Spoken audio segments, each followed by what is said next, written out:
नमस्कार दोस्तों, आज की कहानी है आखिरी सफ़र। जागृति काम निपटाकर बैठी ही थी कि फ़ोन की घंटी बजने लगी।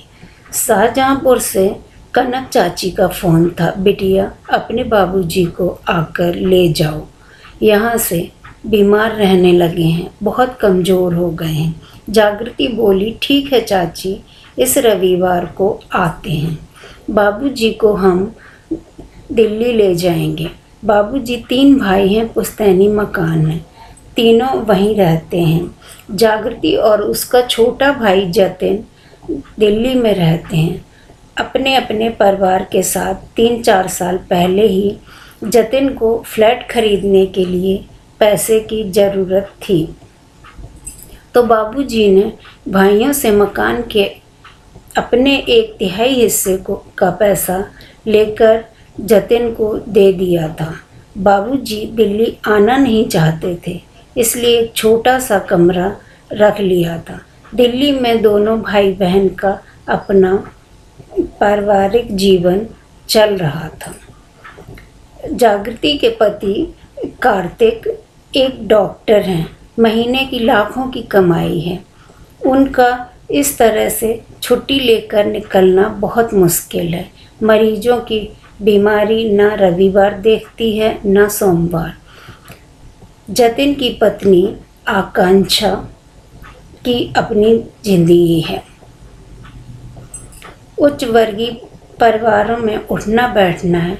उसका इस तरह के छोटे मोटे पारिवारिक समस्या से दूर रहती है। अंत में जाकर जागृति और जतिन को ही घर आना पड़ा।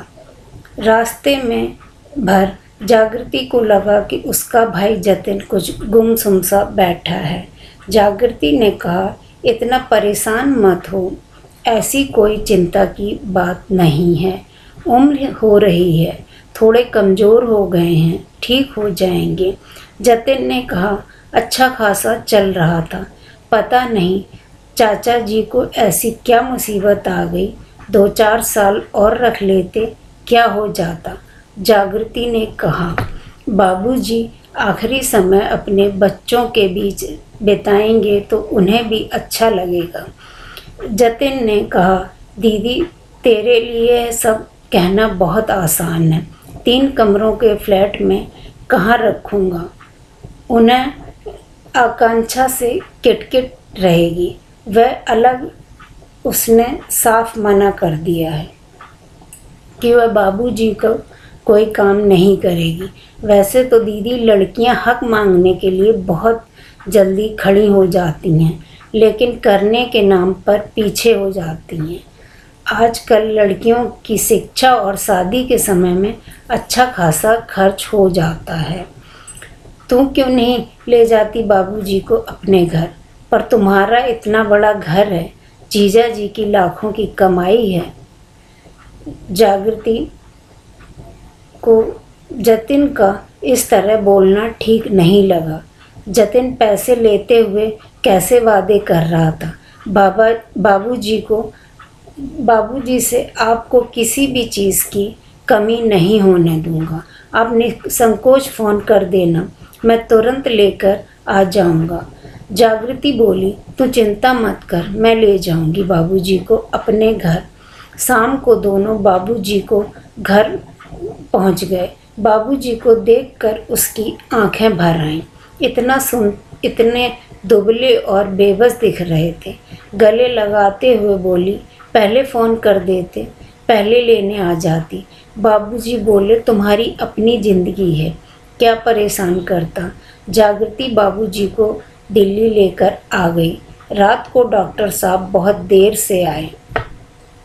तब तक पिता और बच्चे सो चुके थे। खाना खाने के बाद सुकून से बैठने पर जागृति ने डॉक्टर साहब से कहा, बाबूजी को मैं यहाँ ले आई हूँ। जतिन का घर बहुत छोटा है, उन्हें रखने में थोड़ी परेशानी होती। कार्तिक के एकदम तेवर बदल गए।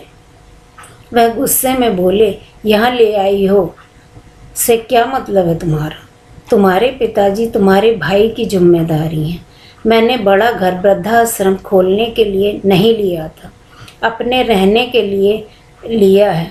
रात दिन मेहनत करके पैसे कमाता हूँ, फालतू लुटाने के लिए नहीं मेरे पास। जागृति ने कहा, दिन रात मरीजों की सेवा करते हो, मेरे पिताजी के लिए क्या आपके घर और दिल में इतना सा भी स्थान नहीं है? कार्तिक ने गुस्से से कहा, मरीज बीमार होता है तो पैसे देता है, यह व्यापारिक समझौता है, इसमें सेवा जैसा कुछ नहीं है। यह मेरा काम है, मेरी रोजी रोटी है। बेहतर होगा तुम 1-2 दिन में अपने पिताजी को जतिन के घर पर भेज दो। जागृति को अपने कानों पर विश्वास नहीं हो रहा था। जिस पति की वह इतना इज्जत करती है, ऐसा बोल सकते हैं? क्यों? उसने अपने भाई और पति का इतना विश्वास किया क्योंकि उसने शुरू से ही एक पैसा का हिसाब नहीं रखा। अच्छी खासी नौकरी करती थी। पहले पुत्र के जन्म पर कार्तिक ने कहा, नौकरी छोड़ दो, मैं इतना कमाता हूँ, तुम्हें नौकरी करने की क्या ज़रूरत है? तुम्हें किसी चीज़ की कमी नहीं रहेगी। आराम से घर रहकर बच्चों की देखभाल करो।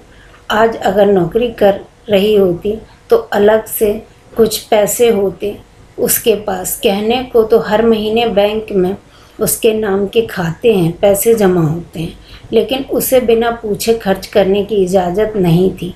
पति और भाई दोनों से जागृति कई सवाल करना चाहती थी, लेकिन इन सवाल जवाब में रिश्तों की परतें दर परतें उखड़ जाएंगी।